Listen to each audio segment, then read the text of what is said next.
মুন্সিগঞ্জের শ্রীনগর উপজেলার পাটাভোগ ইউনিয়ন বিএনপির কার্যালয়ে জয় বাংলা লেখা দেখা গেছে। শনিবার দিবাগত রাতের আধারে বিএনপি কার্যালয়ে স্লোগান লেখা হয়েছে। এ ঘটনায় গতকাল রবিবার শ্রীনগর থানায় লিখিত অভিযোগ দায়ের করা হয়। পাটাভোগ ইউনিয়ন বিএনপির সভাপতি সিরাজুল ইসলাম জানান, পুরাতন ফেরিঘাট এলাকার ওই কার্যালয়ে রবিবার সকালে যান নেতাকর্মীরা। এ সময় ওই কার্যালয়ের শাটারে জয় বাংলা স্লোগান লেখা দেখতে পান। তিনি বলেন, আওয়ামী ফ্যাসিস্ট সরকারের দোসররা এখনো শ্রীনগরে অবাধে চলাফেরা করছে, এটাই তার প্রমাণ। আওয়ামী লীগের দোসররা চাচ্ছে দেশে অরাজকতা সৃষ্টি করতে। যারা লিখে গেছে, যারা এই দেশ থেকে বিতাড়িত হয়েছে, আওয়ামী দুঃশাসন করে দেশের থেকে যারা পালিয়ে গেছে, আওয়ামী লীগের সন্ত্রাসীরাই এটা রাতের অন্ধকারে গোপনে এটা লিখে গেছে।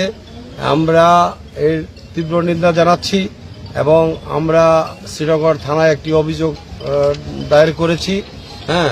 আমরা এর দৃষ্টান্তমূলক শাস্তি চাই এবং যারা এটার সাথে জড়িত তাদের প্রশাসনের কাছে উদাত্ত আহ্বান, তাদের গ্রেফতার করে আইনের আওতায় আনা দরকার।